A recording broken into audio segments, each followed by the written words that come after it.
وسلم دائما أبدا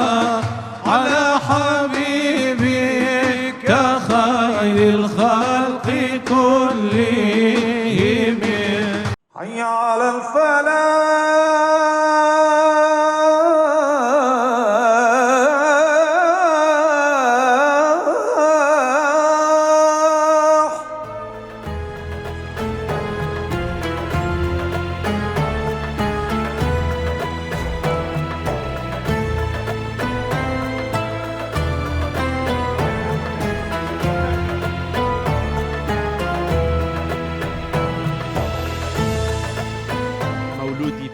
درودی خوای لبی لهموم مسلمانان و تایبتی لخلقی بسلمانی کردستان پیروز دکم. هوا دخوازم ایشالله با لطف و با برکت او مولوده اما بریب کین پیروز بی لهر هموتان. طبیعی مولوده کمان هاوکات لگل زور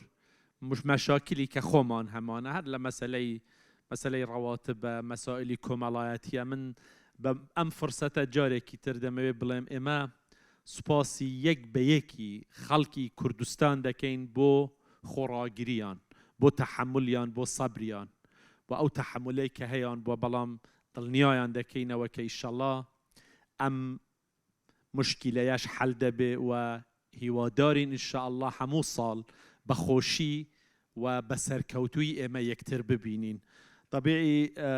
اما هر خودی ام مولوده پی مایا اوی که باز گوتمان که ادریس توزک دست پیش خری کر زودتر اوی کر اگر نه سبینه یا ونیا سبینه لهمو شوی نکان ها او مانگه همو مولوده بلام او باش بو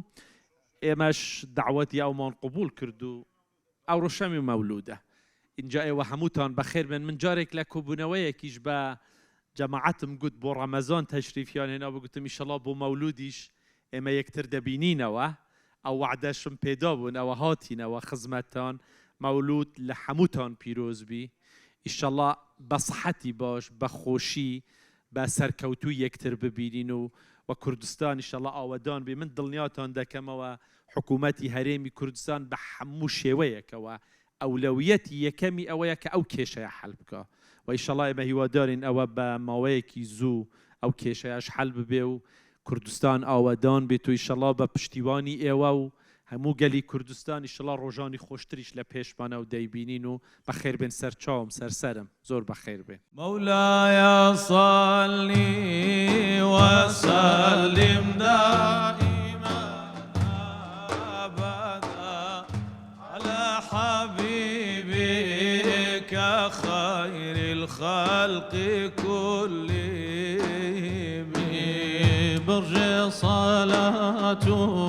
وسلام أردام لسر أحمدي هم آل أصحاب يا أمتي محمد.